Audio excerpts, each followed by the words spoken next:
We're just we're just we're just in with audio for the moment. Give us just one moment of your time.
All right. Hello. We're coming. This was the one, but it's fine. It's fine. So pop in here. Nobody can see Rob, but he's not important. Wonderful. Oh, hello. Well, let us just, bear with us as we get our show started. We're so excited to see you. And I actually told people about this show, and if anybody's watching, I'm actually disappointed. I'm sorry, guys. So, share. Go away, magic. And here we go. Here we go to the show. Is that it? Can you hear us? I need a Bluetooth speaker. Okay. What about some headphones? Well, we'll get there. We'll get there. We're going. There's this. We're wonderful. We're great. Hi, DeMichael and Dennis are there. We can't wait for that. We can't. Wait. Share. We're looking good.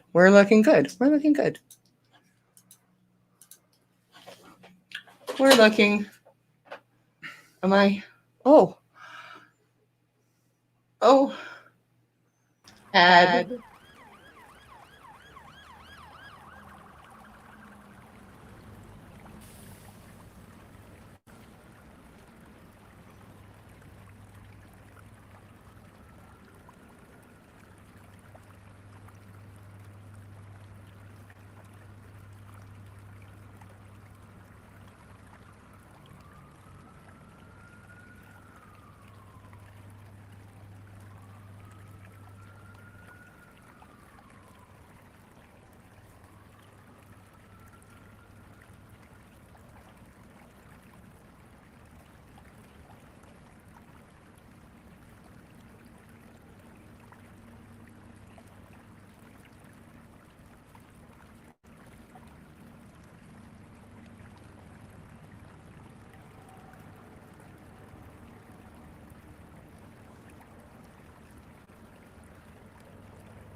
And oh.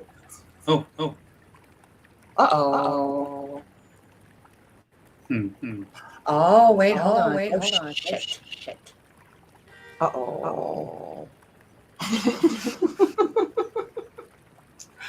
This is a headphone. Yeah. Oh, hold on. Oh. Wait. I should not be hearing myself. Yeah. Oh no. Oh. I don't think so. Oh. Because it's in here. Well. Well, we have that issue before, or No. Well, what No, if no. I... This is great. Everything's fine. But the mic isn't here. Well, there's a oh. camera. Oh no, it's not happening.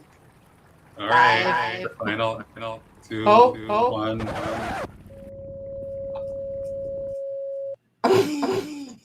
Oh.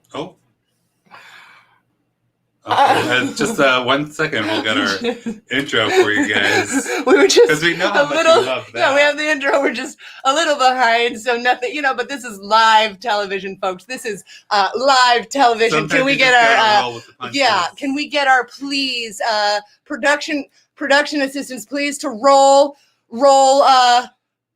footage. Roll. Welcome to What to Watch with Rob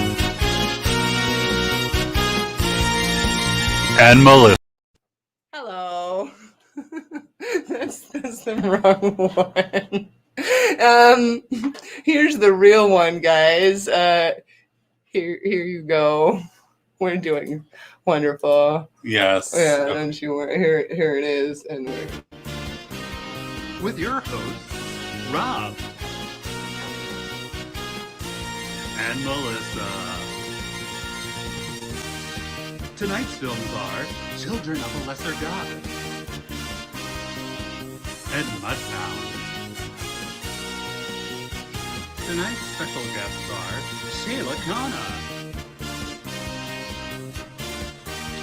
and Dennis and Michael Scott Torbett.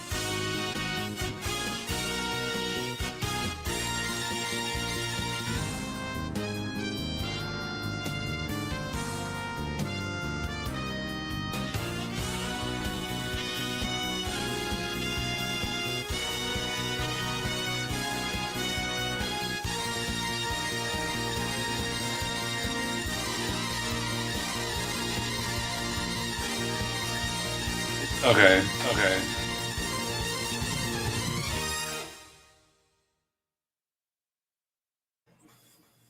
hello. Am I? Hello. Now I'm not echoing. Oh, good. I was hearing it through the computer. Oh, maybe. maybe. At least we're here, guys. Yes. Thank and you that's what so counts. much to all of you that we are that we hope that you can join us Yes. soon. Just, you can't see this or hear this. Just refresh your page, and there's that. We had a little ditty, but all this is great. It's great.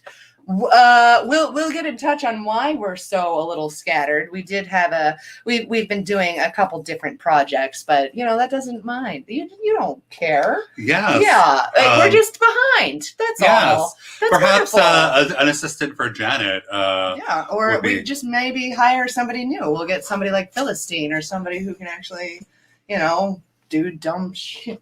We could find out. Anywho, yeah. Let's. We have guests. You Yes, read it because I'm frazzled. yes. I'm so frazzled. We have Dennis and Michael. I know we Okay, haven't wow, seen what a Michael in a wonderful while. choice to go first. Yeah, that's. Yeah, well, there Hello. we go. Hi. Hello. Oh, Do you hear? I hear. Oh my God, you hear us? Oh, good. Yes. Now let's I just didn't think wait you on the could echo. hear us. Let's just look at this little thing. Echo from Shayla. Just a big nod or known echo. Oh, she gave us a Oh no. my God. Yes. Wow. Yes, Awesome. look at that. Awesome. Well, What time is it? 7:43. It's about time Well, to get started. yeah, this is our normal That time. was a nice little ditty. So, hello, yes. Dennis and Michael. What do we want? What did see you anything good lately? What are you watching? Yes, we've been watching some good miniseries on HBO Max. Both of them were originally for BBC television. The first one we watched was It's a Sin, which is about the AIDS epidemic in the 80s, specifically in London, and how it was for the folks over across the pond during that time. And it was a tearjerker. I really gut punched you a few times, but it's definitely, I see it. I recommend that. And what was the title of that again? That was the It's a Sin. Wonderful. It's a sin. It's a sin. We yeah. must have terrible audio. Well, no, I heard that perfectly. Oh, well, I just don't forgot. know. Honestly, that was just for me. Oh, okay. I'm a little- yeah, you can't tell, but I'm fine. And then the Yeah. other one we were watching was, And then we Only saw. one. oh, okay. Well, we're two people. No, go ahead. Yes. We watched. We watched I May Destroy You, which was a series that came out in 2020. That focuses on, again in London, but focuses on consent and sexual assault, and it's a really intense series, but also very funny and kind of toes that line in a lot of ways. And it's written by this really phenomenal comedian of color named Michaela, and I forget her last name, which is Why you gotta do your horrible. research, Which is so horrible. I've had too much wine today already. You were waiting for us. They were here on time, and we It's true. If this we were didn't even 45 acknowledge minutes ago, them. I We would have. just said they're there. No, They'll I get would it. have remembered. No, I gotta look it up now. But yeah, both those series are really kind of. Oh, thank you. Michaela Cole. Thank you so much, Janet. Michaela. Oh, yes. Yeah. Yes, both Somebody's phenomenal. doing their job for once. C-O-E-L, though. Yes. Well, yes, I've heard a lot of good things about that. Well, wasn't yes. that something? There was a big deal because that wasn't nominated for anything at the Golden Globes, was it? Right. Well, no. Let's. You know what I'm excited about, Well, Michael and Dennis. oh. This has been great. Well, I want to let Will talk Shayla, and then I'm scattered. You A do little it. bit. You do Well, it. we'll see you back for the first Bye. review, and we got Shayla with us. Okay. There she is. Oh. So Shayla, see anything good Uh-oh. lately? Oh, God damn it. okay. Well, This is going swimmingly. This yes. is great. Shayla, there seems to be. Just- Oh, Just. Okay. Well, she saw. What did she see? well, why she's figuring out. Talk about the Golden Globes. Well, I saw a Golden new Globes. movie that I Okay, thought was yeah, really yeah, good. that's I saw great. this film called Minari, and I just thought it was no, no, not yet. I just thought it was just such a heartwarming story. Music. What? The heartwarming story. Movie. Yeah. Yeah. Music. No, I'm talking about Minari. Oh, Minari. Yes. Oh. How about now? Oh. Wow. Well, I'll talk more about that later. Yeah, Shayla, we have Shayla decided to join us. yes. This is great. Hello. Hello. Doing the Queen's wave. In Of honor course. of Meghan Markle, the queen of my heart. Thank you very much. Oh, and as many others, I'm sure. Shayla, see anything good lately? What did you watch? I recently watched the movie Barb and Star Go to Vista Del Mar, starring Annie Mumolo, Kristen Wiig, Jamie Dornan, and Damon Wayans Jr. It was funny. I chuckled. I didn't guffaw. I didn't belly laugh like I was hoping I would, but it was entertaining. I wouldn't pay the fee that I paid for it, which was $20. But if you're having a bad night, you're really bored, and you like Kristen Wiig, give her your cash. Yeah. Oh, wait, I just tuned in just now. That's the Kristen Wiig movie. Yeah, I did see that. Like, I kind of feel the wanted it same to be way. good. Mainly disappointing because it's the first movie Kristen Wiig and Annie Mumolo have written together since Bridesmaids, which I think is a classic. I mean, you could watch that movie I don't know how many times and still laugh. I know I have. And yeah, and this movie was like very forgettable. Like I chuckled a few times, but it wasn't. Yeah, Some of the visual gags were kind of funny because Kristen Wiig is such a great comedian, and like her physical comedy is fantastic. But yeah, Bridesmaids is like one of the funniest films of all time. This was not that, which was disappointing. But that makes me so sad. It felt like a to me just like a very long SNL sketch that just went on for too long. I just felt like. And I think Yes. we talked about this. Like, if these had been characters that we were familiar with from SNL, maybe we would have wanted to see the movie. Like they did MacGruber, like that long-running sketch, and then they made a movie of it that Kristen Wiig was actually in. But like, I know, like who the hell are Barb and Star? I mean, we don't know. Yeah, Bash and whatever. From Bash and Barb. Not to interject, but Oh, we're not. Oh. God, Not to interject. Anyway, Shayla, you were saying. hey, we were put in We were. mostly because this guy, he was hyperventilating as you were I talking know, about it. because I actually loved Barb and Star.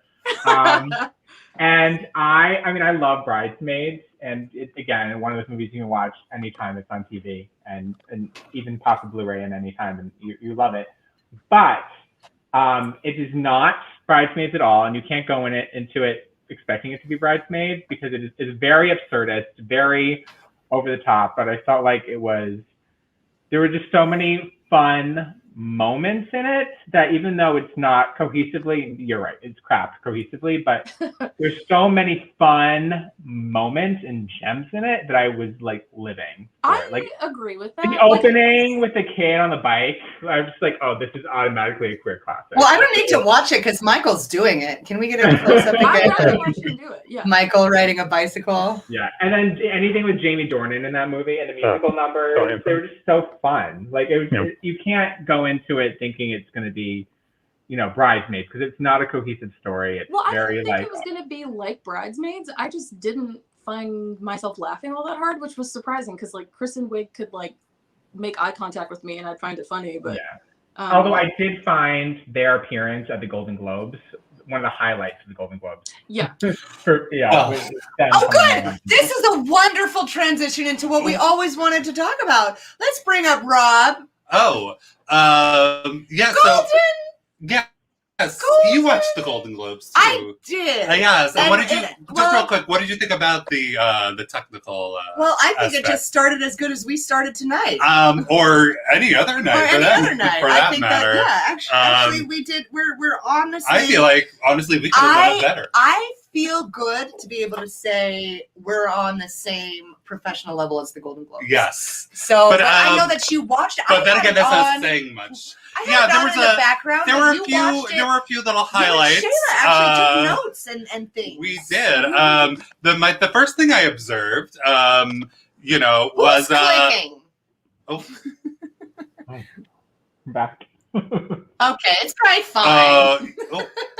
Everyone knows James Corden was nominated. Ooh. They had him. They are streaming from home. Janet, you got the picture? Oh, yes, there we go. Now, to me, I don't know about, I'm not trying to start a rumor or anything, but why does it look like he just did a bunch of blow before he came on screen? I think, that's what he looks like. I just think I think that might be Shayla. Shayla, who's on blow? Shayla. Okay. Yes. Who knows? I haven't really seen it. But then again, if you think about it, if you have to sit in your living room in a tuxedo waiting for an award you're not gonna get, I probably would do that too. I'm in a sweater right now. Oh, tux. It's a tux. Kate Hudson was also nominated for music. Don't ask me why. Maybe because she shaved her head. That's very brave. Anytime you cut your hair, you should get an award. We have a picture of her there. Oh, wonderful. This from was the great. Golden Globes. Yes, Janet. Here it yes. Oh, no. It's coming. Fun fact though. Kate Hudson is being nominated for Bravest Rich Actress for shaving her head bald for her role in the film Music. Wow, congratulations. Well, you know what's uncomfortable? Actually, I don't think it's... I'm unmuting Shayla, or I'll just take her off the screen completely. But what was fascinating was... Well, first we just want to show the picture. It's still happening. Oh, it's still happening. Okay, well maybe we'll see it. So we'll just Dave Evans. Dave, this was a wonderful show for you to tune into. Thank you so much. It's obviously peak quality. Dave says, "Do you think he is in Wales?" I'm not. Who? James Corden? Take it for what you will. Maybe. He could be anywhere. He's very world renowned. He's not Welsh, though. He's not Welsh, is he? No. I think, you know what, maybe that, here, what is that photo? That's why technology has been hard for us. And then we want to say, Natalie Portman shaved her head first. Now, was this Oh, yes. Les Mis Brittany. before it was cool? Yeah, Brittany because shaved I her head remember. And then we have Dave Evan, yes. Wait, you said James Corden is hated over there. In in his own Wales, I don't know place. about Wales, but in Well, England, everywhere. Everybody hates him. So Well, let's- I I hope that we answered your question, Dave. yes. Now yes. give me, I'm just, we're sponsored by Google, so we're going to go to www.google.com. Yes, thank you, Google. And then for, we're going to look up the sponsoring picture it. that you said. Yeah. What was it? You know. Kate Hudson. Oh, there. We go. Oh! So there she was with a whole bunch of people. You know, everybody, I did Not notice this, observing everybody COVID was protocol. pissed. Not Oh. Everybody sitting by themselves on their couch. no was masks, pissed. no social distancing. And from what I understand, the whole point of the Golden Globes going virtual this year was to not have a super spreader But event, here's the thing. which I think happened at Kate Hudson's Doesn't house. Kate is Hudson sad. eat carrots and wear yoga pants like Probably. that? They're and immortal. non-decaf skinny lattes, I'm Yeah, sure. that keeps you healthy. Yes. I mean, everybody there looks like they've been Yeah, they traveling. look very healthy. They look so fine. yeah. So if they get the COVID, they'll probably God they'll be bless. okay. They'll be fine. Yeah. They'll be They'll fine. be That fine. was wonderful. Any other Golden Globe thoughts? Yeah, I mean it was just boring. Dennis and Michael or Shayla? Golden Globes. I thought it was really. This is the first award show that I've watched in the pandemic, and it was a really weird, sort of dystopian experience for me. It creeped me out, to be frank. Tina Fey made a joke at the beginning saying, like, this all could have been an email. And, like, by the end of the show, I was like, she's right. This could have been an email. Like, I would rather have read the announcements than sat there for 3 hours. Although, sitting there for 3 hours meant I got to hang out with my friend Rob and eat pizza. Aw, you know what? I wanted to go. Aw. Yeah. Yeah, I that did. That was fun. We got to make fun of everybody. That We was. did. It was there. worth I did it Yes. by myself, and it's more satisfying when you're making fun of things with other people, because when you're Oh. doing it by yourself, which is what I am a lot. Yes. we- oh, well, this real is- quick, back to the Oh, Golden oh, Globes. yes, I know I'm you want to talk so about yourself sorry. for yes, a I minute. do, but I can make that wait.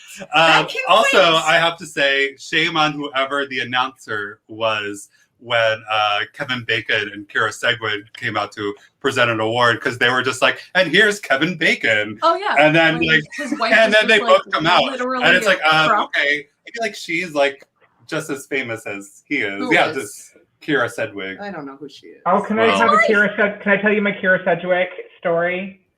Yes. What? Yes, fair. This sounds like a wonderful story. They Yes. actually are the cutest couple in real life. We had at my theater, we had the Bacon brothers, because Kevin has a band with his brother Michael, and Kira Sedgwick came before, and she brought a ukulele, and she jammed with them before, and it was really sweet. And I walked her back. Okay, that's She was cool. a sweet I like person. Well, it's very exciting. I do want to say Oh. we do have a question for Rob. Yes. This is definitely Rob. Is the are they making a new Tron? Oh, maybe. It's What? very well possible. You should Yes. research these things. Look at I what the am show sorry. is I called.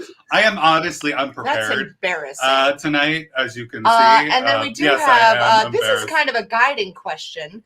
We are Where are the director's chairs? Yeah, we look a little short today and a little Yes. frazzled with a lack of gear, but we are volunteering our.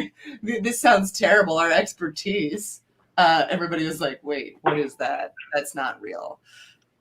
Wonderful. Well, anyway, we've donated all of our stuff to Swing 46. If you don't know Oh, yes. Swing 46, it is a wonderful place on 46th Street, Restaurant Row. I personally worked there, and I was You the don't most say. glorified, Wow. beautiful waitress. Yes, They I was must have very loved you over there. kind. Yes, Yeah, I'm sure. not the typical New York bitch waitress at all. No. Not what you would Why? expect. I would never imagine Yeah, that. not at all. It was like nothing but rainbows. But anyway, they are Yeah. struggling. Yes. So actually, we want to watch everybody. Everybody on this feed is anyway, that's Oh. directing. That's Ashley. Even Ashley. Ashley knows where the goddamn director's chairs are. Where are the director's chairs? Mm. Anywho. And real quick, Shayla, I know Oh yeah, you, whatever. You Go to have Shayla. a Army Hammer update. Oh yes, I wanted the music, but here we'll give you some Well, music. Bum bum bum bum bum. There you go. This just in about Armie Hammer, everyone's favorite carnivore. He recently moved out of the house that he was sharing with his soon-to-be ex-wife. If it's not finalized, I actually should know that. I don't. And he had a bunch of movers come in the middle of the night, not during the day, not for a week-long Well, when do you process, really move? in the middle of the night to Yeah. move him out.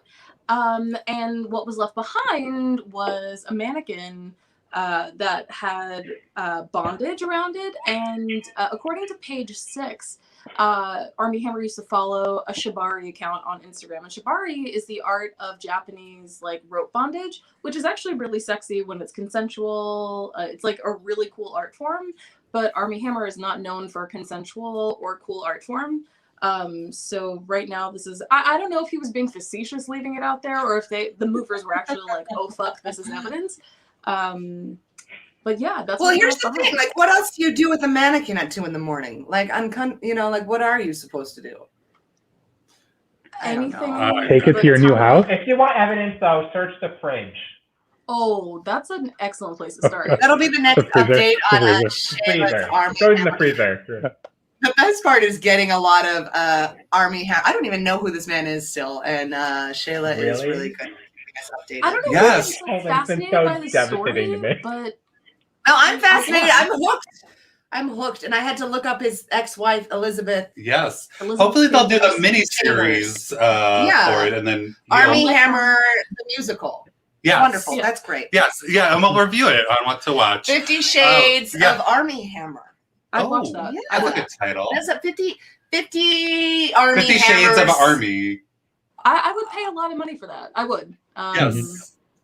And we Yeah. do want to check in, an hour after we were supposed to go Yeah. live. We do have this little pitch. When is the Swing 46 telethon on? Oh, that's a good question. Thank you, that'll Ashley. be on. Thank you, Ashley. Like, she doesn't know. She doesn't know. Ashley, well, actually. Well, because she's working with. So She's she needs, working. She needs to know, and you probably didn't tell her. She's so. working with me. And this is the only we're- way to get in contact with Melissa. Actually, is- yeah, I don't have a phone, so it literally is people hit me up by email and say, "Hey," and I say, "Oh yeah, you need to come in tomorrow." So if you ever need a job for Yes. no pay, Or I got if you ever need to get in contact with Melissa, watch What to Watch every Yeah. Thursday, 7 p.m. Eastern time, and leave a comment letting her know that you're trying to get a hold of her. Yeah. That yes. sounds great. Yes. Well, wonderful. Do we have anything to say to anybody, or should we just kick them out? Oh, I think we're good. Okay. Yeah. Yes. So Oh. we'll just do a little a little whoop-de-woo. Hello, everybody. Goodbye. And goodbye. And unfortunately, we're using a new format. So if we disappear for 2.3 seconds, Don't get alarmed. don't get alarmed. We're still here. We're still here. We're still here for you. And I just gotta not push the wrong button.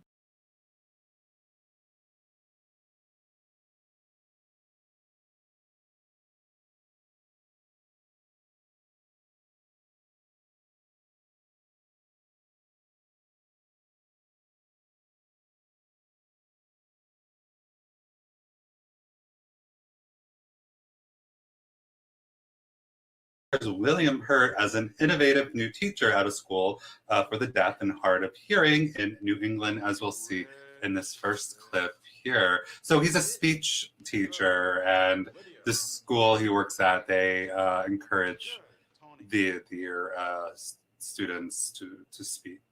I have a rather lot than- to say. I'm concerned about when to say it because I feel like if I start, I won't stop.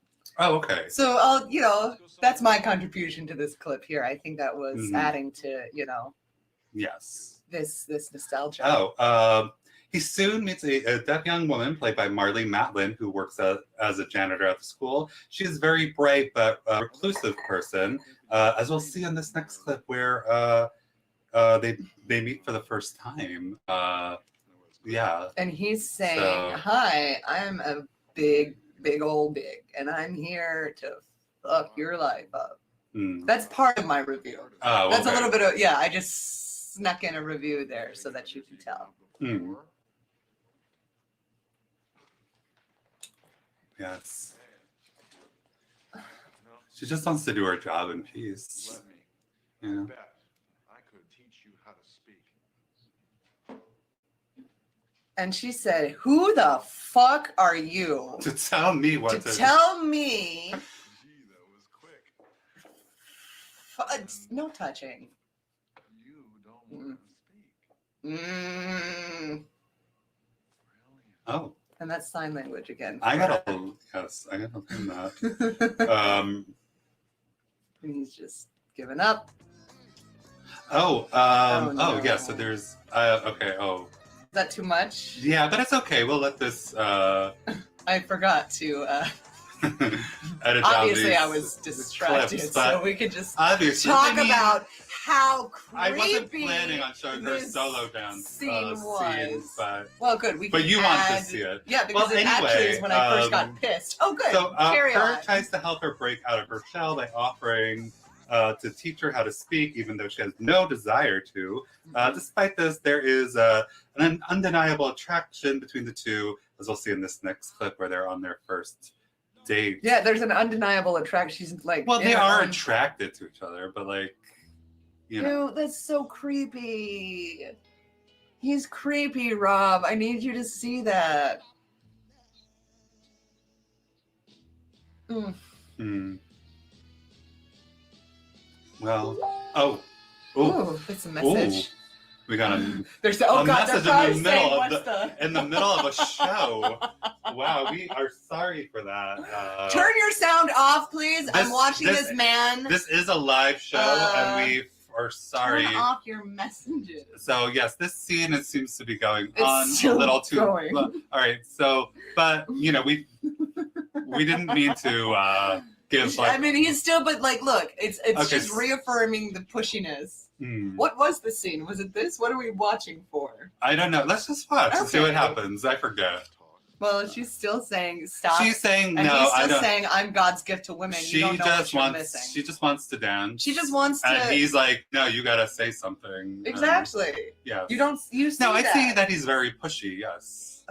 Yes. He's still pushy. Look, he's been pushy for the last 10 minutes. I don't have time for this, creeper McCreepsy.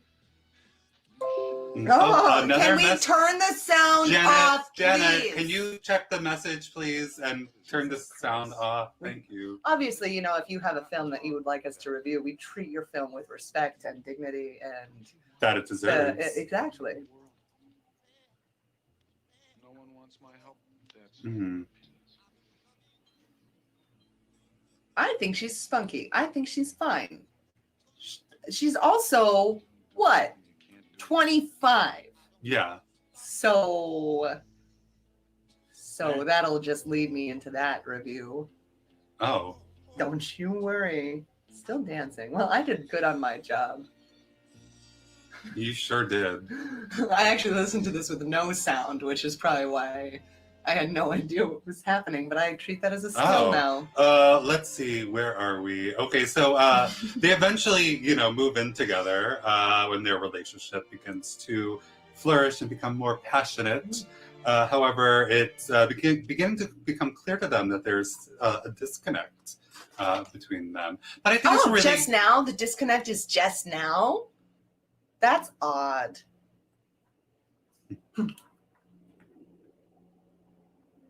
see. She's just sitting there. minding her Oh, own wait, business. I remember this part. This is another fucked up part. Shh. No, I mean, I yes, disagree. he's being No, very this whole- what? No, He's- this whole movie is, oh my God. The amount of feelings I had towards this, and I'm sure the amount of feelings I'm excited to hear our guests express. Now he's pouting. Well, he pouts a lot in this movie. Let's see. The film also stars Piper Laurie, and who gives an excellent supporting performance as Matlin's estranged mother, with whom she hasn't seen in some years. I do love Piper Laurie, though, I have to say, and I think this is sort of like, I feel like a throwaway role, but she brings like a lot to it, and as a professional actress should.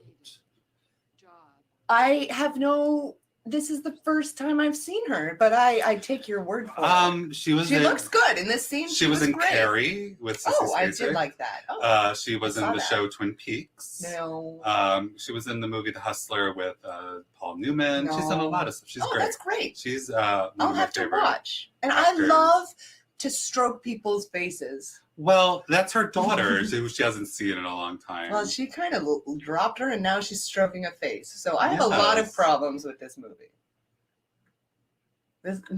But like, she at least like explains like that she was an idiot that did, you know what I mean? Like, at least her character like is like. I bet you know, I feel like James Corden could have played the role of the daughter with how emotional this has been. He It's could very play similar. Yeah, I mean James Corden He's could play a great deaf. at what he does. He could play a deaf woman. I Yeah. mean, yeah.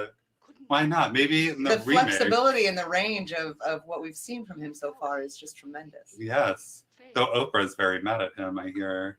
We'll have to go into that because I sent you links without necessarily reading them. It just said James Corden and Oprah. Well, I don't know if she's mad at him per se. Well, Why are you'll we have talking? to read the article.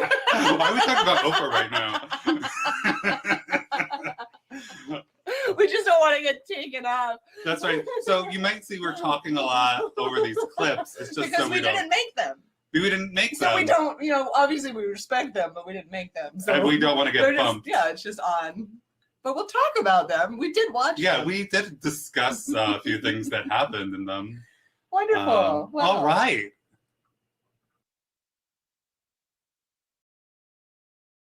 And then, okay, Oh. technical difficulty. Oh, Oh, shoot. Wonderful. Everything's going swimmingly. I think that we're still on. And yes, we didn't- Yeah, yeah. you know what? well, that's good. This is being done. We've been very, very busy. Will you I think we've got a message from Ashley. Could you Oh, yes. I see it here. Yes. Where? So yes, Ashley. Yes, she actually. You didn't tell her. I When didn't. the, I didn't tell her this what is- the telephone She's is. trying to get a hold of you to figure out what it is. The best part is Um, I brought her on to do sound, and then she doesn't even know what day the sound is. Well, Ashley, since you're watching, please be free on Sunday, March 14th. And then the rest of you, please watch the telethon. And, it'll be better than this, I promise you, because this is just a little rough, a little rough around the edges because we've been doing a lot. We've been doing a lot of things. So, Rob, Yes. let's get back to Oh, what's yes. at hand. So, I forgot to mention the month of March. Oh, yes. I always do this. It's like the first thing I mean to say. I did this all last month. Now I'm doing it again. This month we'll be looking at films directed by women, since it is Women's History Month. Just to honor female filmmakers because I feel like they don't get enough. A lot of them don't get enough credit. So Children of a Lesser God, real quick, is based off of the 1979 Broadway play that was written by somebody with the last name Medoff. I meant to write it down. I had a rough week. No, we all did. So my notes are a little scrambled. So be kind with us. This is the first time we've ever been this scrambled. So this movie, the play at least, I think is sort of just this like what's the term I'm looking for? Like corny sort of like corny like love story that you see so many times where like both characters are from like a different world, except in this one is deaf and one is hearing. I have to say though, the fact that they did make a movie revolving deaf characters and hired deaf actors, I think that's important because I think they are deaf actors tend to be underrepresented. I think for this particular film though, because some of it I don't feel is like great adapted really that well. For example, like one thing that I didn't particularly care for was the every time she was talking, everybody had to like repeat what she was saying, even though everybody in the movie understands and uses American Sign Language. And I can understand for a play having to do that. But like film being such like the great visual media that it is, I think it would have been great if they, instead of doing that, used subtitles instead, because I just felt like it would have seemed more natural. That aspect of the movie just did seem a little like, I don't know, like it did kind of get annoying. I'm gonna let you just, you know what? I'm gonna let you do your thing, and then I yeah. Sorry. I know you got a lot. No. I just meant like it's hard to find words. I understand you about this movie. It's hard to find words. I do like some of the actors a lot that are in this movie, in particularly, Piper Laurie.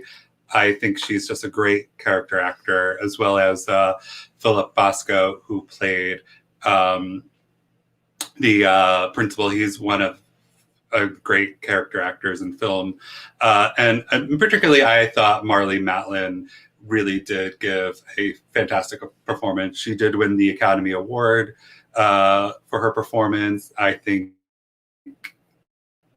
performance-wise, it was just deserved. I think there's aspects of this movie that haven't really aged that well. In particular, I think the aspect of being deaf as sort of like a disability, when I think nowadays it's more looked at as an identity rather than a disability. Also, that goes with the way people thought about deafness and hearing impaired back in 1979 when the play was written, and 1986 when the movie came out. However, I feel like, though, the character, or the way Marlee Matlin portrays the character, at least, sees it more as an identity. I feel like all the characters, and I can understand if like all the characters look at it as a disability considering the time it came out, but like it would have been interesting, I think, if the people, like the filmmakers, saw it more as an identity, because you get the sense too, like they are looking at it as more as a disability as well. But still, I think Matlin pulled through and still gave a great performance. A lot of films, I think in the 80s or even before, like 2010s, I think, like that sort of romanticized sort of toxic relationships. And I can get that criticism. That aspect of the movie definitely hasn't aged well. But there's still something about the acting in this movie, particularly Matlin, as well as Piper Laurie, that I just think is great. I think perhaps for me, it's worth checking out for that. But to be aware, like this is things about this movie are quite dated. And I think people, like, I don't know, I'm the type of person too, like I feel like I could watch, if I really enjoy performance of a particular actor, I don't know, I could still go back and watch it for that aspect and understand, yes, this is not, in a 2021 lens, has aged very well. So I think it's worth for that. It's interesting too, because in 1986 when this movie came out, again, I said they cast a deaf actress to play a part of a deaf person, which I tried to sit and think of another movie, a major studio movie that has done that, and the most recent, like the one that I could think of after that was Quiet Place, which came out in 2018 with the actress Millicent Simmons, who played the daughter who was deaf. And I just think that's crazy. And I can think of movies where there was a deaf character, like there was Babel with Rinko Kikuchi, but she's a hearing actress, and a couple of other roles. And I'm just, I don't understand why, we can't hire more deaf actors to play deaf roles, or even make roles for them. Because again, film is such a visual art to begin with. And I think you could absolutely make a movie consisting of an entire deaf cast. I mean, there was a movie, like 10 years ago, that was a silent film called The Artist that was a big box office smash and won the Academy Award. And like, there's nobody, you don't hear anybody talking in that movie. It's just like people move their mouths. You see, like, so, I mean, you could totally make a movie, I think, revolving around deaf characters played by deaf actors with subtitles. Also, there's the Chloe Zhao, who directed No Man's Land this year. She's directing the new Marvel, I believe, Eternals. And there is one of the main characters is going to be a deaf superhero played by a deaf actress, Lauren Ridloff, who she was actually in the 2018 Broadway revival of Children of a Lesser God. She also had a small part in Sound of Metal. Who was she in that? Was the teacher. Oh. And so she's going to be in that movie, and I think that's exciting. And again, Chloe Zhao, I think she's a great filmmaker. If you haven't seen Nomadland, definitely. And I think it's great that, I think it's great that there are, this year too, there's a lot of great critically acclaimed films directed by women directors. And as well as I think this new Eternals, I think it's great that now we're seeing a deaf actress in a lead part playing that. And just a fun little fact, Children of a Lesser God was the first film to be nominated the Academy Awards for Motion Picture of the Year that was directed by a woman director. So that I think is a little crazy considering how long the Academy has been around. So it's unfortunate. That's unfortunate. But yes, I think I'm done. No, wonderful. I took no notes because I've been very busy. So deal with it, I guess. But I hated this movie. I hated this movie so much. And the best part is when we get to Michael and Dennis, we watched it at the same, where are they? Don't talk because this is my review. Get out. It's my review. But anyway, we were texting the entire time. I actually had them stop it. I said, okay, I'm 10 minutes behind you. You got to stop it. And then I'm going to watch it with you. It was terrible, Rob. It was so bad for anybody. Okay, yes. Did she act beautifully? Yes. Is she gorgeous? Yes. Does she remind me of Jennifer Grey in Dirty Dancing? Yes. Is she beautiful? Yes. She was wonderful. Dirty Dancing? Yeah, Jennifer Grey. Oh. Doesn't she look a little bit like Oh, I thought you meant like the character. No, well, she still was a little timid. Baby was timid too. But okay, for anybody who has not seen Children of a Lesser God, and for anybody who wants to, or to see if you can waste your time with it, not waste your time. Rob loved it. Rob said I know. I love like again. Yeah. Well, the whole thing was acting bad. about it. No. Well, no. Because it was bad. the little wrap up, and we're gonna sum up this 2-hour movie in 2 sentences, okay? I don't even remember his name. That's how stressed I've been. I don't remember his name, but we're gonna call him Mr. Teacher. And Mr. Teacher comes in, and pretty girl, what's her name? We'll call her by her name, Sarah. Okay. So Mr. Teacher comes in, and there's Sarah, right? Sarah's living her life. Sarah's doing her thing. Sarah's been managing, okay? Now Mr. Teacher comes in, and Mr. Teacher says, "Hi, Sarah. It seems like you don't talk."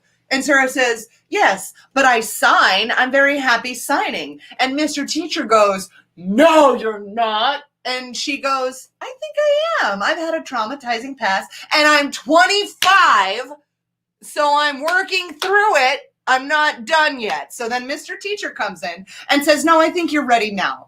And she says, "I don't think so." And Mr. Teacher says, "Fuck you, yes." And then she goes, "Okay, well, I'll try." And then Mr. Teacher says, "Oh, by the way, I made you quit your job." And she goes, "Wait, I really liked that job. I was fine there." And he said, "No, fuck you. You live by my rules. Oh, and by the way, you're moving into my house." And Sarah goes, "Wait, I'm 25 and you're disgusting." and pushy. And he goes, I don't give a fuck. So then he puts her in the house, put her in the house. And then he says, oh, by the way, you're going to speak. And now he's going around, and I get it. Encouragement is great. That's a wonderful skill. Yes. But then Mr. Teacher decides to go, oh, by the way, Sarah, you can't hear. I can hear. We're two different people from two different worlds. I don't know if this will ever work between us. Hear this music? Oh, no, you don't. So I don't know if it's going to work for us. And then she goes, well, I really can't hear. You knew this when I met me. And then he says, yeah, still fuck you, Sarah. Hear this music again? No. Okay, wonderful. So then Sarah is just really sad. And then he says, you're nothing without me, Sarah. You can't hear. You're worthless, Sarah. You're nothing without me. If I wasn't here for you, you obviously lived your 25 years of life just fine. But if I wasn't here for you these past 2 weeks of your life, you would have been fucked. You're nothing without me, Sarah. Fuck you. Oh, and by the way, you dance beautifully. I'm going to watch behind a corner.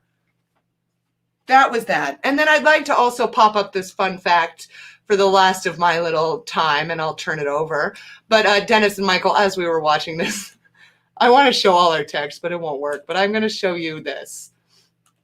They sent me this, and this is a little fun fact that I think that you would enjoy, Rob. Yeah, I read Marley Matlin's. Oh, well, let me put it up. Let me. Yes, let me were put in it up abuse. on, She was in an abusive relationship with the Oh, well, where actor. is it? But I want to put it on. William Hurt. It's a meme, Rob. If it doesn't show up, share, stop screen, share screen.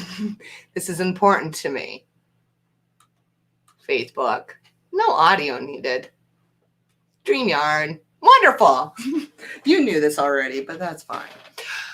William Hurt, I can't read between the things. William Hurt and Marlee Matlin became romantically involved during the making of this film. Apparently, Matlin moved into Hurt's New York Central Park West apartment straight after filming Wrapped. Later, according to Matlin in her autobiography, Hurt allegedly physically abused her during the relationships. Oh, that's weird, because also my last wrap up, this is how strongly I feel about this. This is how you felt about the prom, and now I understand. I apologize for not understanding you more. So now, okay, great. So now you're nothing without me, and she goes, okay, I'm gonna try. And then she leaves, and then she does very well for herself. And then he goes, oh, by the way, I'm back. Don't you want to fuck me? And then she says, well, and he goes, by the way, I'm in love with you. And then they kiss. But then the end, okay, so is it a happy ending? Maybe, but her ending is miserable. She's fucked. And then obviously it played into real life, and they didn't make it. They're never going to make it. It's not a romance. It's a horror story. It's a Stockholm Syndrome horror story. Let's bring up Michael and Dennis, because I talked to them about it. And if they're okay with it, I'd love to.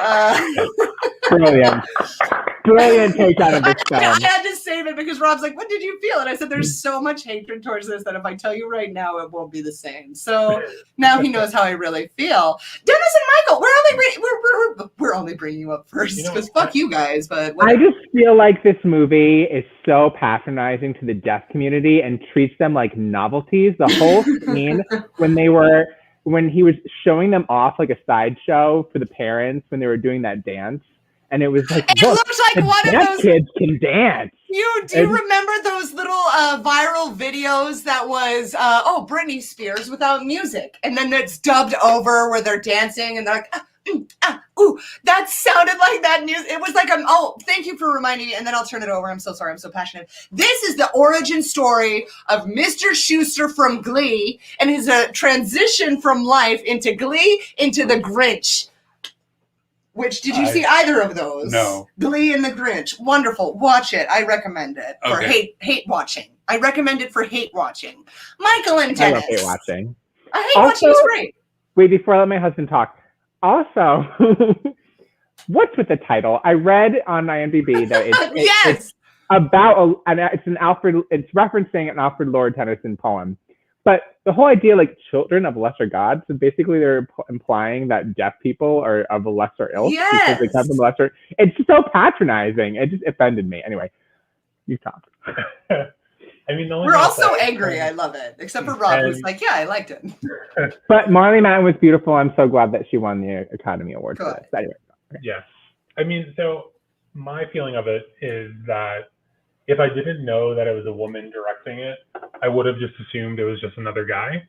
And I know part of the, sort of motive for doing the movie now is because it's Women's History Month. And when I think about films that are directed by women, you think of a very sort of, taking some of that objectification down. And I thought that the parts of the film where, Marlee Matlin was in the pool was way more objectifying than it should have been. Yes, he stalks her. He's watching her naked. Who does that? Yeah, and I think to films like The Piano by Jane Campion that really kind of turns a lot of that objectification on its head. I have that picked for next week. So good. Oh.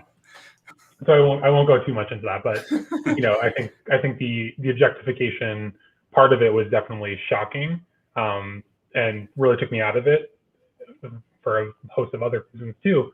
It's just kind of a sort of garbage Oscar baity kind of film, and I did not vibe with it. No, I was, want to. It was very Oscar baity. Before we bring up Shayla, let me just look up a couple of our messages. I won't share them because who knows. Oh yes, we talked. This was a crucial point. You're nothing without me. I'm so over the synthesizer score. This was Dennis, straight white man at the center of everything, and now I'm a stalker. And then I had this intuition where I was like, this guy's gonna kill her. He's gonna kill her. I was ready for her to kill her at the end.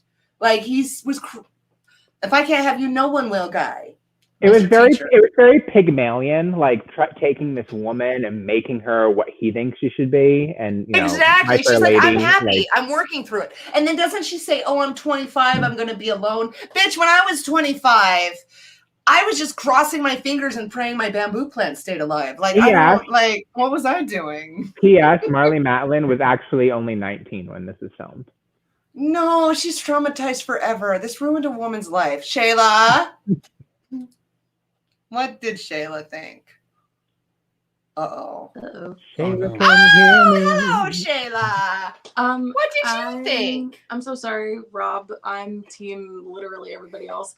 Thank you.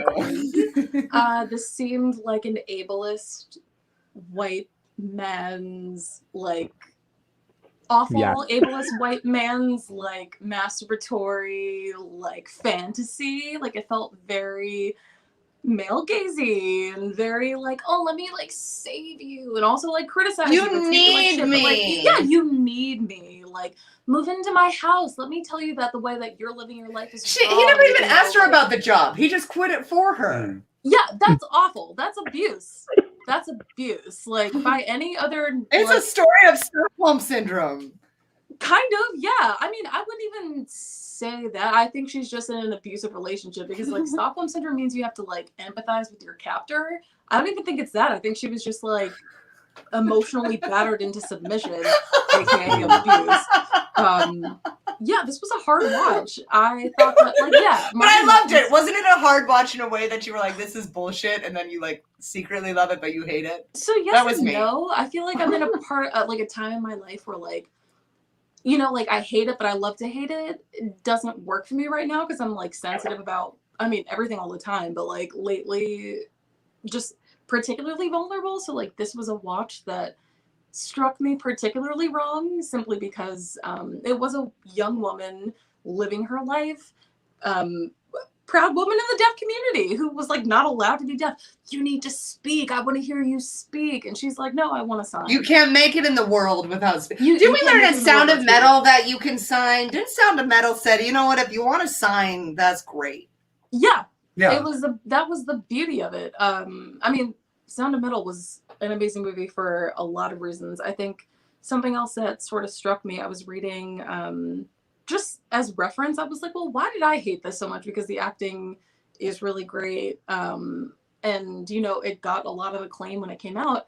And then I read Roger Ebert's review and it was saying it was from, it was more Mr. Teacher's story. It wasn't her story, it was his story. Even though the movie is centered around deafness and this woman's journey, it was told from his point of view and not in a way that was we're going to construct a world in which this character is flawed and navigates it, and like the film frames it and showing how flawed this man is. No, it was literally like catering to this awful person's like belief system. Yeah, I didn't love it. It was a struggle. Yeah, and having a point to what Rob said earlier, having him repeat every line that she said, also I feel like centered it on him instead Yeah. of her, because you were hearing what she was saying through him instead of us being able to read it through like what you said earlier with the subtitles. Well, he's Right. a white man. He deserves it. He deserves it. I'm he looking for needs my space. white man to tell me what to do and tell me how to talk. I Like, look for that every day of my life. Yeah. I mean, that's all. As a woman, I don't know how that's I'm all I making want. it honestly without one. I Like- mean, I'm not. I know that. You know. Well, by any nice white men, you know, just call Shayla. Here's her number: 917. And I'll say Army Hammer is available at. Oh, yes. Oh yeah, check his dumpster. I will. Well, does anybody have anything else to say? I think we're all, you know, my last little drunk pitch. Stop trying. Well, I'll save this for the end too, but let's just plug it in here. We're all trying to like pretend like everything is fine still. It's not fine. If you're feeling miserable, be miserable like we are. Join us. Yeah. Join us and you'll feel better, because I think that unnecessary pressure to say everything is fine, we're all a little scattered. Why? Life is shit. So it's not okay, but take that pressure off of yourself. Because it's shit. There's nothing you can do. It's shit. But I'm blessed to have so many wonderful people in a part of my circle, because that's the only people who make it not shit. So everybody I'm talking to and everybody, you know, that I know. Wonderful. That leads us into like. Well, I'll just put a button. Yes, on this yes, review put a too. button. No. I just like to say, yes, all the criticism about this movie is absolutely valid. No, it is. I agree. We all roasted it. I know. I think my thing is I just love Marlene Matlin, and that's why. But she has a lot of other great movies as well. She killed it on what is it, The Apprentice and Dancing with the Stars, and so like I She guess was on The Apprentice? yes. Wow. And she a should have title. won. I don't know why she didn't. I actually Wait, like she The Apprentice. sat in a room with Donald Trump. I like to Yes. hate watch The Apprentice too. It makes me happy. Hats off to you, So- lady, because But yeah, no, I absolutely think everything that was said is absolutely valid. But I value you to be able to see the appreciation of what was there, because yes, there were a lot of good things about it. Yeah. And then listening to you, I liked it. I can see that. Did I still hate it? Absolutely. Do I hate this guy? Yeah, fuck this And guy. you'll probably hate Where watch is it this again. guy? Yeah, I actually did. I told Rob that. I just like, Rob came in and I said, Rob, I hated this movie with a fucking passion. And for me, that's like a good thing. Like, yeah, I felt strongly about something for once. And he said, oh, no, I'm sorry. And I said, no, it's wonderful. I'll probably watch it again, and I'll probably be more high than I was before. Because that was a part of it. One of my texts to you was, I think I might be a little too inebriated. Is this really happening? Is this really happening? Oh, dear God. So it did happen, apparently. We just reviewed it. Anybody else? Yeah. Anybody else? Wonderful. Great. This is going swimmingly. An hour and a half in, and we've got one movie down. That's great. Wonderful. Oh wow. Yeah. So That's our usual. Yeah, let's go. Obviously, nothing is loaded, or we'll give a nice little goodbye to, you know, Dennis and Michael. You're so gorgeous. And oh shit, fuck this. Beautiful feature. Oh fuck, out. Shayla, that's gorgeous. Click this out. We are a professional stream, guys. Once again, we are a professional stream. Make sure you follow us, and we might ooze you just for a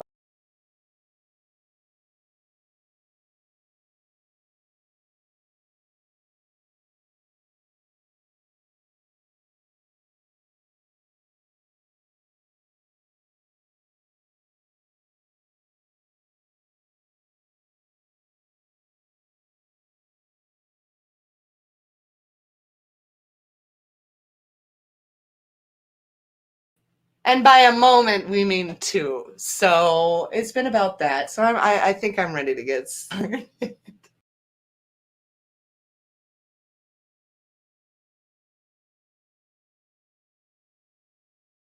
which it's available to stream on Netflix.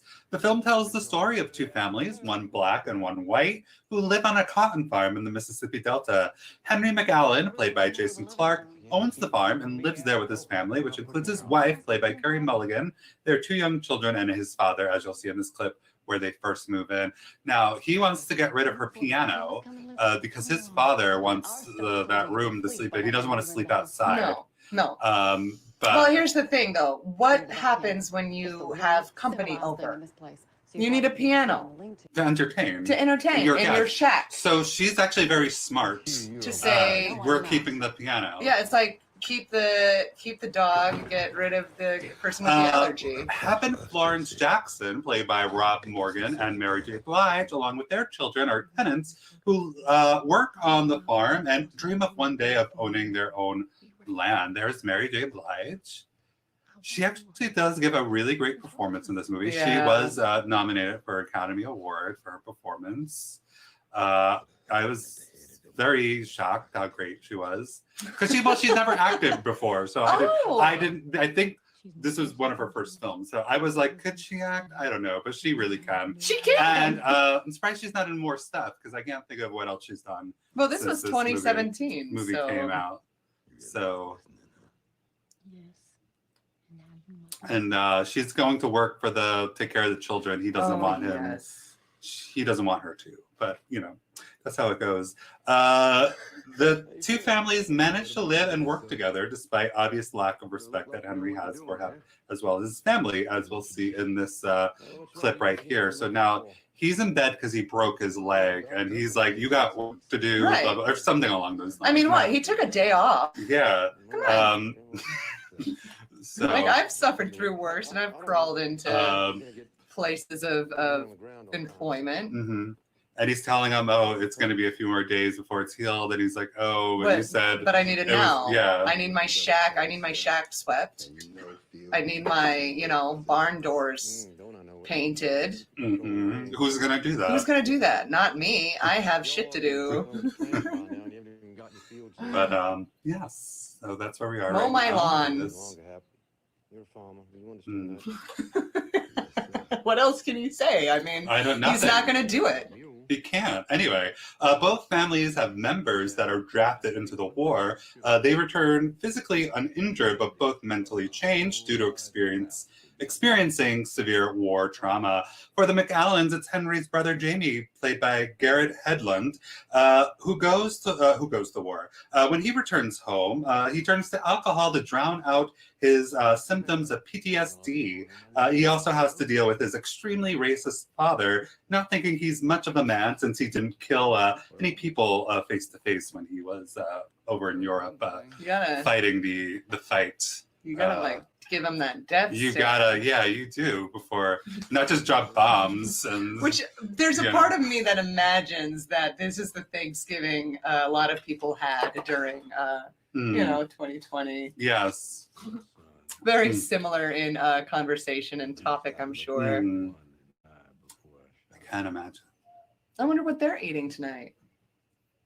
I don't know. Chicken. Probably. The farm. Mm-hmm. That's my 2 There was a cents. scene where somebody snapped the head off a chicken. Oh, chicken. Yeah, in this movie, right? Yeah. Oh, for the Jackson, it's their eldest son, Ronzel, played by Jason Mitchell, who, while in Europe, becomes accustomed to being treated as an equal due to the relative lack of racism, only to come home to rural Mississippi to be treated like a second-hand citizen again. He is also struggling with PTSD as well as Jamie. And they did, all of these movies seem to tie along with the Five Bloods, where they were kind of treated, they were treated with such respect over by other people. Well, this isn't the same war.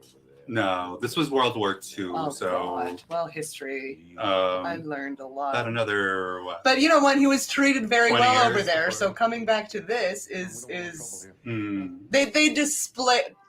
So yeah, they're not letting him out the front door. Right. Yeah. Yes. Let me put in my 2 cents. They didn't make us use the back door. Mm-hmm. General Patton put us on the front line. Yes, sir. You know, Surprised she didn't say anything. I'm surprised. Well, she's kind of a pushover. She just cares That's about true. the piano. That's right. Yeah, she's buying snacks for her piano. Her whole thing is the evening. piano. Yeah, my piano. Jamie and Ronzel eventually found a strong friendship through their shared war experiences. The two gained strength from each other, but ultimately their friendship will be found as threatening to the older-minded people in the town here, as you saw some of them. Very angry people. Very, Yes. Not happy. So no, not all happy. the mud though, and lack of pianos. I'm sure there's only one, and everybody hates her wanting it. We also just want to say we did not make this movie. Oh, God. Yes, so we also like to say so we do not condone drinking while driving. We don't condone drinking. And if we had made this movie, we probably wouldn't have shown that. I don't like drinking. So that's how you know we didn't make it. But yeah, but be careful with obviously drinking and driving. And yes, always but call also in Uber. Granted, this was 1940s, with each so other. Uber didn't exist, but it does now. So they got the idea from it. It seems similar.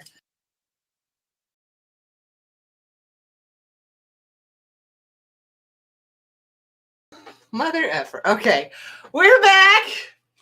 We made it happen. We got through another review. Did we? Oh, synopsis. Yeah. Oh, we didn't review it. This stupid thing keeps cutting out. Wonder, well, we made it. I thought oh well, whatever. Nobody needs to know our life. Anyway, Rob.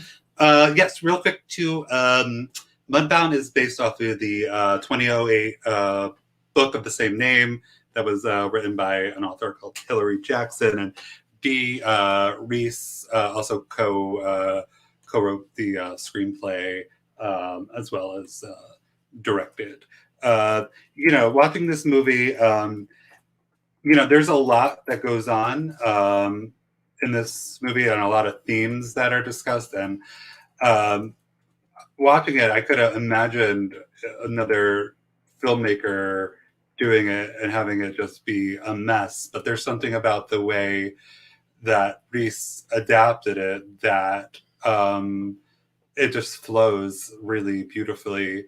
A lot of the themes I think we discussed, last month about racism in the U.S. And war, what it's like to go out and fight and a war and be treated, sort of like a hero. Where you're in the country that you're fighting in, like in this case, European countries, only to come back and, be treated, like I said in the synopsis, a second-class citizen.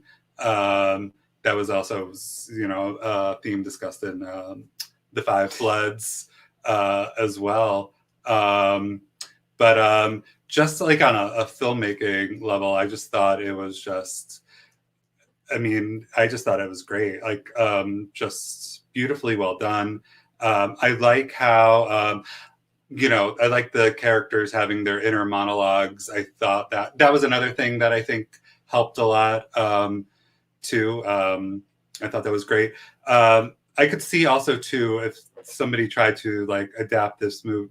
Well, obviously it was a book written in 2008, but like if it was like written earlier and then adapted sometime between like 2010, I could see like a filmmaker taking the story and like having the main focus be on the like McAllen family and everybody else sort of being like a supporting role too. But this is also just a great example of like an ensemble cast, and I like that each character sort of gets equal time almost, which I thought was great. And the cast was great. Mary J. Blige knocked it out of the park. If you haven't seen this movie, this is definitely a must-see for sure. Well, that was very sensitive. Are you finished? Yeah. That I was mean, beautifully done. Now I'm second guessing. Rob always has notes, and I'm always crying 6 minutes before we start. So I apologize for being unprepared. I'm just going to talk about my feelings in the moment, and that's all anybody cares about anyway. I might be a little drunk, so let's just be real. As we tag on to Life Has Been Hard, life has been very hard, and I watched both of these movies. I was a little crunch for time this week, and I watched both of these movies, one right after the other, and I watched Mudbound second. So I watched Mudbound at like 11 p.m. And I will say that I'm almost embarrassed to say that this was another 2-hour movie, and everybody did get equal screen time. And me, let's be honest, was I sober? Probably not. So what? We got to talk about like where's the balance there. But I really felt like, who is this movie about? I got confused and I got anxious because I said, who is this movie about? Because they kept switching. I didn't know if it was about the girl. I didn't know if it was about the guy that for the longest time I thought was the guy from Friends. What's his face? I didn't watch Friends, but the guy neither, who's so annoying, who married Monica. Well, anyway, I thought it was him. Matt LeBlanc. No, the other one. Dennis and Michael. No, I see them. No, the other one. Who is it? Matthew Perry. Matthew Perry. Okay, get out. It's my review. Matthew Perry. I thought it was Matthew Perry, but it's not. No, that's not. It's not Chandler. That's the character he played, right? Oh, great. Thank you. That was late, by the way. Anywho.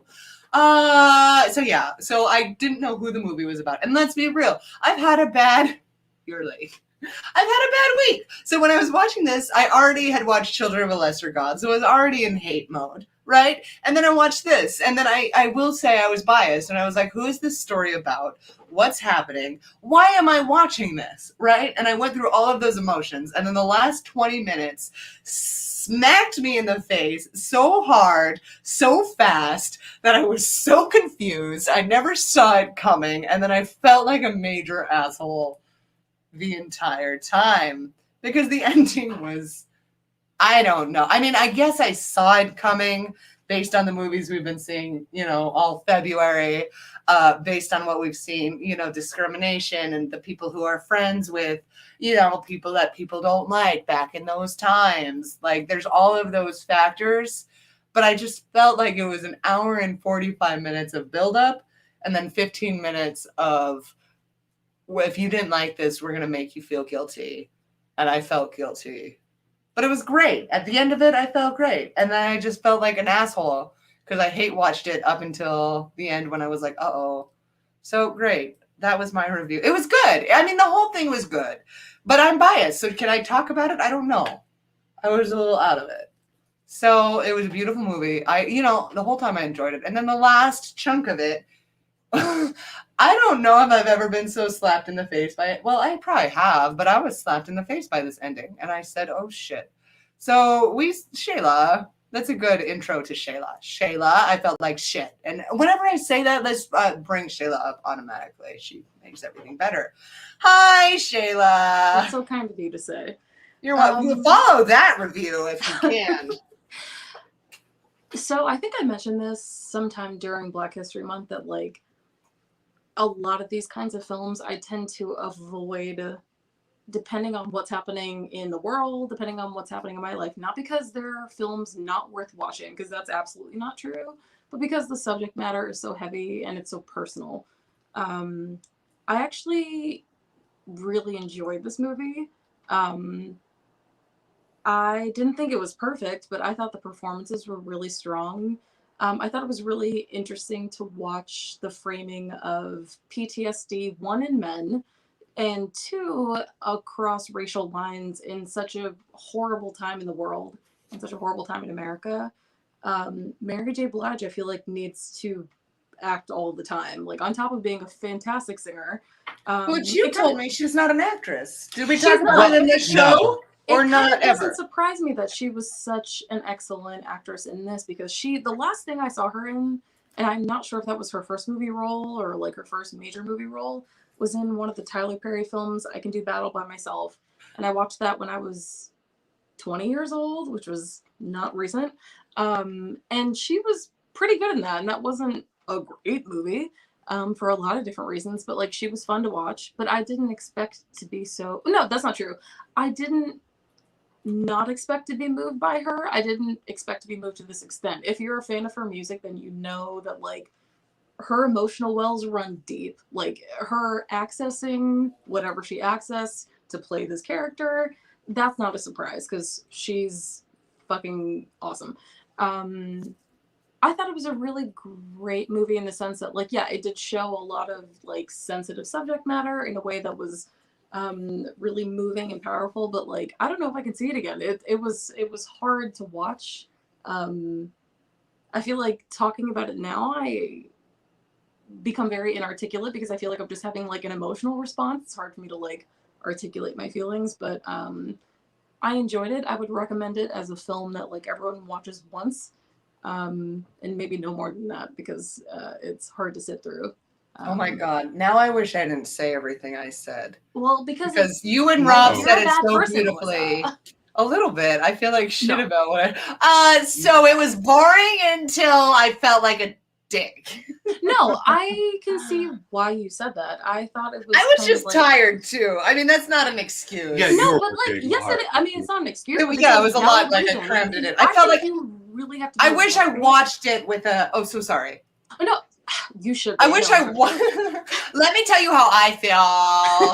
No, but No, like, I just wish I had more time for it. I wish I Yeah. watched it on another day because it was more of a cram in. Because let's be honest, some movies, like the Scary Movie, I was like, fuck that, and Les Mis, I Well, was yeah. like, But I Yeah. felt like I should. So anywho, so I feel yeah. like films when you're not having a great week or a great month, if it's like a hard time in your life, like it is for many people right Right. now, I feel like these movies feel like a slog. Like they feel like, oh my God, I'm dragging myself through like this entire film experience. I'm dragging myself through thinking about it. I'm dragging myself through the review. Like I'm not going to say that I haven't felt that way about other movies I've seen and know that are intellectually very strong or like artistically really well put together or well crafted. I don't know why I was in a particularly okay place to watch this, which is very unusual. I had to question why I was all right. Yeah, what's why are you all happening? right? What was What didn't go wrong? No, I enjoyed this. I was surprised that I enjoyed it as much as I did. But again, in the same vein, I don't know if I'll watch it again in the next 5 years because it was also a really painful watch. But Oh my God, that was the worst part, to like get lulled into this thing of thinking it was a slow, there are slow moving movies where it ends and you were like, oh, and I guess I was just getting ready for that. And then that ending, man, yeah. It was a lot. Wow. It was a lot. It was very shocking. What a shocking technique to go slow, and then all of a sudden, boom. I find this is why I leave it to you guys, because that's how I describe movies. It was like a blah, and then it was a boom. No, in my personal experience, I found films that do move that way because there have been films that I have felt that way watching, especially through First Pass. Like, okay, like we're moving, and then all of a sudden, like someone just like slams their foot on the gas, and next thing you know, exactly. You're like, I was so confused, and I was in the middle of sending like some emails, like I actually important emails, so I'm not being an asshole. I was in the middle of actually sending some business emails, and then I think it started to like escalate, and it was distraughtful. Is that a word? Distraughtful? Distressing. Distressing. Thank you. That's wonderful. Michael and Dennis, distraughtful or distressing for you? What? Was it distraughtful or was it distressing? I agree with so much of what you said, Melissa. So for me, it was a lot of exposition in the beginning, and it was very slow moving for the first hour, I'd say. For me, the movie didn't pick up until it got to the relationship of the two men who had come back from the war.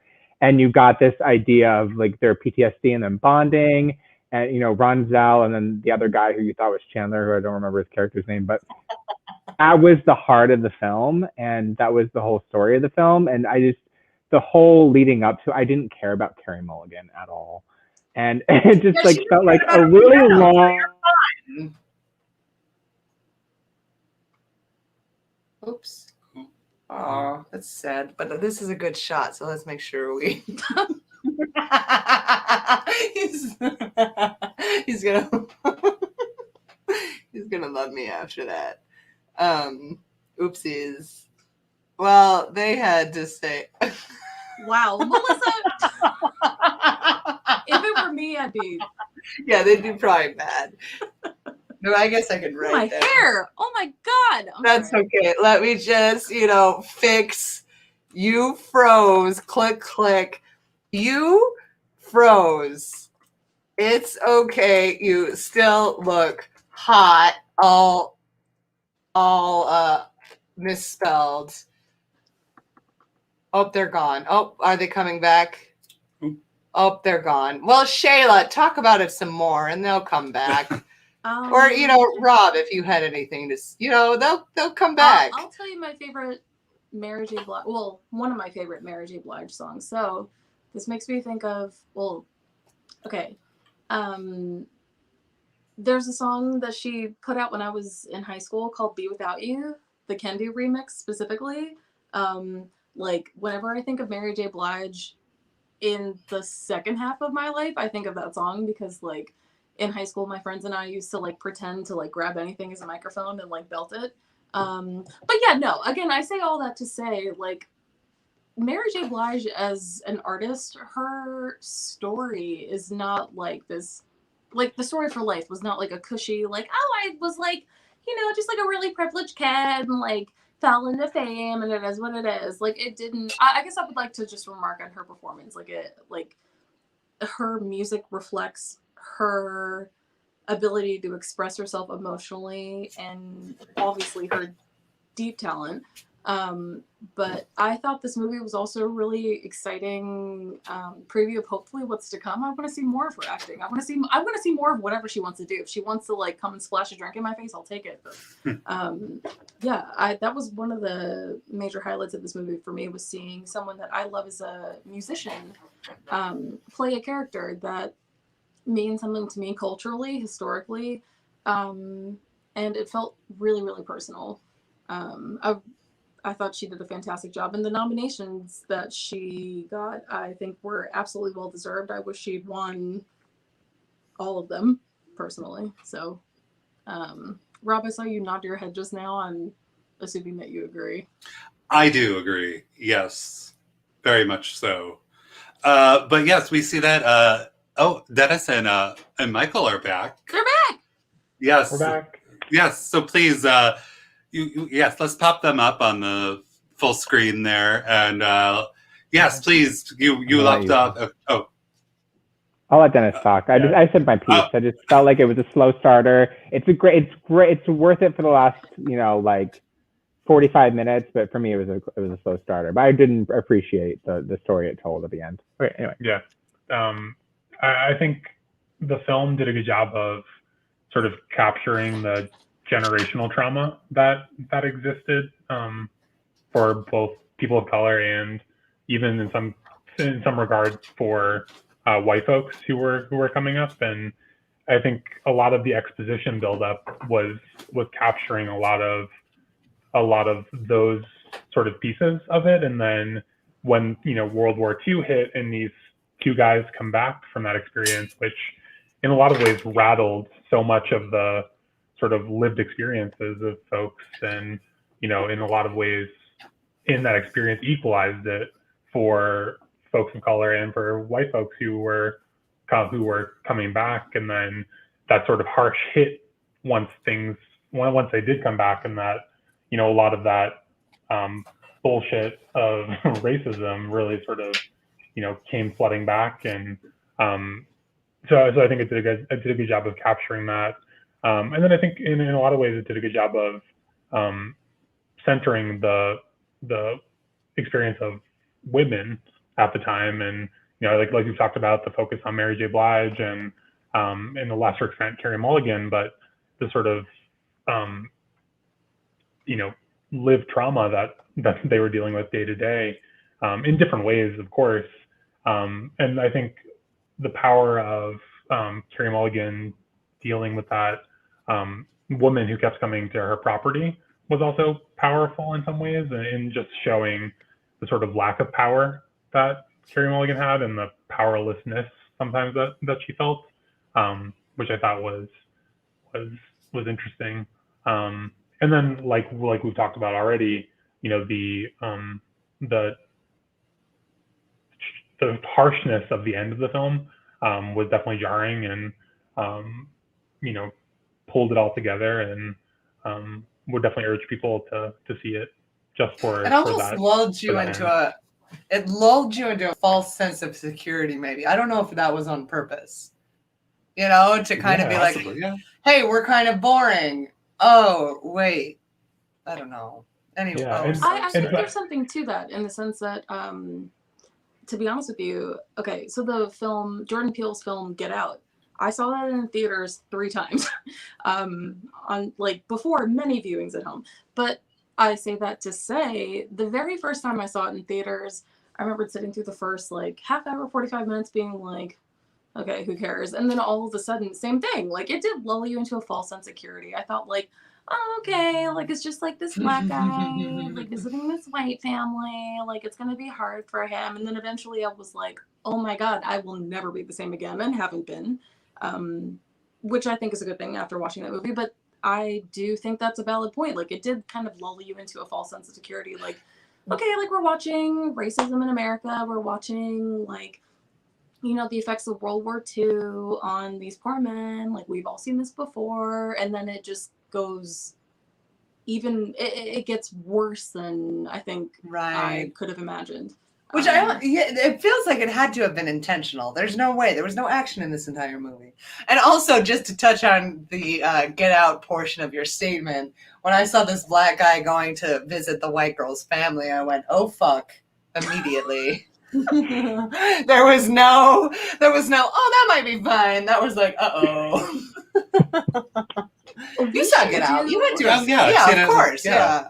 We should do a Get Out discussion on a different day. Like, oh man, it's so actually, good. You know what? I have a show idea, and we'll talk about that later. But yeah, you know what? On a different day. Poor Shayla came in, and she just came into me like freaking the fuck out. So I haven't really seen Shayla. She's a doorway away. But I haven't seen her yet, so I can't wait for that. But we do have your best friend, Mrs. Monica Goethe. I'm late, but excited. You all look great. Monica, thank God you missed the first 45 minutes. It's going great now. But you know, that little chunk was a little rough around the edges, but we're here. We're like Mudbound. Slow start, and then... Also, I'm very terrible to say. Like, I want to give credit where credit is due, you know, to the respective films. I think that is incredible. You know, women directors, absolutely, we need to see more of that. But the only thing I could think about, and I feel so bad because this feels so shallow, but I do have 2 dogs. And when I saw the kids playing in the mud, I went, oh, fuck. And then I thought about my dogs in the mud, and I went, fuck. And that was like a lot that I took out from this. This tells you of the person who I am. Well, it's been a bad week, guys. And real quick, Dee Reese, too, she has a couple other good movies to check out, including the 2011 film Pariah, as well as the 2015 HBO movie Bessie, about blues singer Bessie Smith that starred Queen Latifah. She also directed one of your favorite movies that came out this past year. The Last Thing He Wanted with the guy on the boat. That was the thing, right? Anne Hathaway and Ben Affleck. But I think we said we would forgive her just this one time for that. The hair was making good. a terrible Everything was fine. She was movie good. I after liked making. Sorry, I'm petting. Oh, but I'm not fixing my shoe. I'm petting. Where is Scotty? Pull him up there. Him up on the couch, but he won't. Come on, baby. Scotty, people like pets. We've heard that. No, he's a dog. Just pick him up. Oh, but, I guess we could respect him as a person. Yes. He's a person. And he said no. And he said no. But you know what, Scotty? You quit your job, and now I'm forcing you to speak. So I'll hand the mic. Scotty, what did you think of Mudbound? That's a Children of a Lesser God reference. He said, you know? Oh, my bad. I missed that. I'm tired. That's okay, Scotty. That's okay. I just feed you and go into debt because of you. But as long as you're fine, I'm fine. He's fine. It's fine. He's fine. Just mooch around, but that's fine. Contribute nothing to this household, but make a comment. I don't give a fuck. Wonderful. Well, I mean, I guess this is the portion, 2 hours in seems appropriate Oh, to yeah. say, is there any questions or is there any concerns? Or I'm surprised we're still up. Honestly, at that point, 7:20 rolled around and I said, fuck. And here we are at 9 o'clock. And I said, well, okay. Yeah, that's where we're at. And we're up, which is a huge deal. So I should be more excited, but I think I'm dead inside. Yeah, you're just tired. Yeah, but Yeah, I'll be you a had a better lot. person. Yeah. And I've been thrilled to be humbled, to be on these brown shitty chairs that I'm glad we didn't break. Yeah, Because I've heard some heavy creaking. Yeah, somebody wanted to know where the wanted to know where the director's chairs were. And they are being donated for a very good cause. Shoot. And did you ever tell I hope so. Oh. Yeah, she says, you never told me when the telethon was. And I didn't. So she was trying to reach out to you to figure out. Well, let her know if she's still watching. Just let her know. I'll send her a text now and say I'll see you tomorrow because hopefully she's coming. I'll tell you tomorrow. Yeah, I'll tell you tomorrow. You're all welcome tomorrow. Oh, wait, no. Oh, shit. I gave a location. Please don't come. You're not welcome. Just us. Don't come in. Fuck me. Anyway, Dennis and Michael. It's wonderful to see. Dennis and Michael live so close, and I miss them so much. And they are wonderful. We're almost fully vaccinated, so we can see you soon. Ooh, I'm not going to get the vaccine because I think the coronavirus is fake. And I'm just going to sip on my Starbucks. And did you know Jewish space lasers? We'll talk about that later. Oh, I heard all about that. Yes. Yeah, they're real. They're real. Apparently, there's a chip. The Gates, they created a chip. to And put being into gay it. is a choice. And Anne Hathaway saved women's rights. Great. I think that's all that, someday I hope to be Anne Hathaway and say, you kind of are in a way. I just also. Army Hammer update. Army Hammer update. I actually found out racism isn't real, so that's nice. Oh, who said that? Mitch Somebody on the McConnell. internet. We're good. Yeah. We're good. Oh, good. Thank you, Mitch. Well, he's Thank you. trustworthy. That's a good source. Yeah. That's a wonderful. Let's put that on a little quote. Actually, our fun factor can put that on there. That's what we hired them for. Who's Tommy? Melissa, is your cat Q? Tommy. Well, we don't call the cat a name anymore. We call the cat the cat. It hasn't gone by a name for years. What about the cat? Where was? I think I realized who Q is. Who's Tommy? Tommy, was that the guy who? Oh, maybe that was from last week. Oops, No. sorry. Well, he apologized. We miss you, Tommy. So we didn't mean to put that back up. No, that's nice. You know what? He did say, if you are watching, Tommy, he said he gave a wonderful feedback of me or whoever. I don't know. But maybe, he kind of was a dick. And then he was like, hey, I had a bad day. And that's, I think, what we all need to learn, though, because I have a bad day. A lot. Quite a lot. A lot of days are bad days. I think everybody does. So you just gotta say, every day hey. in 2020 was a bad day. Wasn't it 2021 supposed to be it? And then all of a sudden life punched me in the face and said, no, it's not. Nope. And I said, that's okay. I'll still be patient. It's been a year. I got nothing but time. 2025 is going to be the year. Oh, jeez. But we do have, this popped up in one of our reviews. There is a deeper truth, obviously. That's a hit song by Anne Hathaway, in case anybody.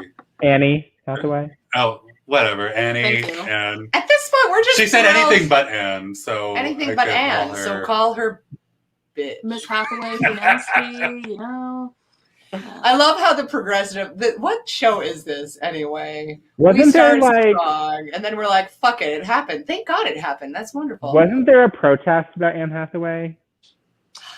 Don't worry, it's coming. There was. Didn't it happen? Oh, I did hear about that. Midtown Manhattan, I think. It was. They shut down Times Square, actually. Something in Times Square and. In about 2 weeks.